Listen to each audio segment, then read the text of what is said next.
Pada video ini, saya akan mereview studi kasus manajemen strategi pada PT Indonesian Satellite Corporation Tbk atau Indosat.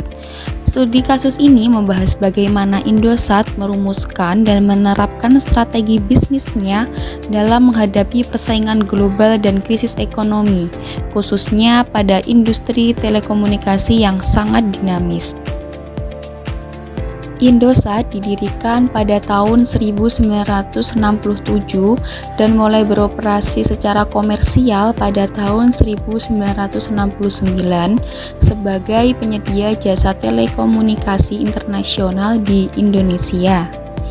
Seiring waktu, Indosat berkembang menjadi perusahaan telekomunikasi berkelas dunia dengan jaringan internasional yang luas, teknologi digital mutakhir, serta berbagai produk dan jasa telekomunikasi baik switched maupun non-switched service.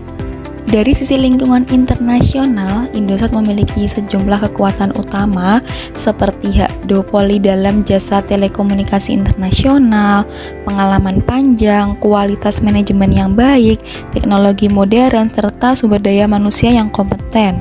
Namun, Indosat juga memiliki kelemahan, antara lain likuiditas perusahaan yang relatif rentan, budaya persaingan yang belum kuat akibat lama menikmati pasar duopoli, serta diversifikasi usaha yang terlalu luas dan kurang efisien. Nah, dari sisi lingkungan eksternalnya, peluang bagi Indosat sangat besar karena pasar telekomunikasi domestik masih berkembang, kebutuhan komunikasi terus meningkat, serta adanya peluang ekspansi global. Dari sisi lain, Indosat menghadapi ancaman berupa berakhirnya hak duopoli, masuknya pesaing baru dari luar negeri, serta krisis ekonomi yang melemahkan daya beli dan stabilitas keuangan nasional. Berdasarkan analisis SWOT, kekuatan Indosat terletak pada posisi pasar yang kuat, reputasi internasional, dan teknologi yang unggul. Kelemahan utamanya sendiri adalah risiko likuiditas dan kurangnya pengalaman menghadapi persaingan terbuka. Untuk peluang terbesar datang dari pasar telekomunikasi yang terus tumbuh dan perkembangan teknologi digital, sementara ancaman terbesar berasal dari kompetisi global dan ketidakstabilan ekonomi. Nah, dari hasil analisis ini menunjukkan bahwa Indosat berada pada posisi perusahaan yang kuat, namun harus segera beradaptasi agar tetap kompetitif di masa depan. Strategi bersaing yang diterapkan Indosat berfokus pada diferensiasi dan pertumbuhan.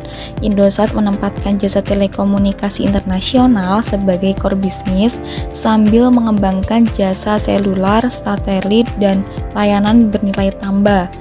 Strategi ini dikenal sebagai strategi 1+3, yaitu memperkuat bisnis inti, berperan dalam infrastruktur domestik, memperluas jaringan regional dan global, serta melakukan diversifikasi terbatas pada bisnis yang saling melengkapi. Dalam implementasinya, Indosat melakukan berbagai langkah strategis seperti efisiensi biaya operasional, pengelolaan likuiditas secara hati-hati, dan restrukturisasi anak perusahaan yang kurang menguntungkan. Selain itu, Indosat mengalihkan penggunaan jaringan dari satelit ke kabel bawah laut untuk menekan biaya, serta menjaga pertumbuhan beban operasional agar tetap lebih rendah dari pendapatan. Nah, langkah-langkah ini yang bertujuan untuk menjaga stabilitas keuangan perusahaan sekaligus mendukung strategi jangka panjang. Jadi, secara keseluruhan, studi kasus ini menunjukkan bahwa Indosat mampu merumuskan dan menerapkan strategi manajemen yang tepat dalam menghadapi persaingan global dan krisis ekonomi dengan memanfaatkan kekuatan internal dan peluang pasar serta melakukan penyesuaian strategi secara berkelanjutan. Indosat ini berhasil mempertahankan posisinya sebagai pemimpin pasar dan menyiapkan diri menjadi penyedia jasa telekomunikasi global dan pemimpin bisnis multimedia. Demikian review studi kasus manajemen strategi PT Indosat. Semoga video ini dapat membantu memahami penerapan strategi bisnis dalam industri telekomunikasi. Sekian, terima kasih.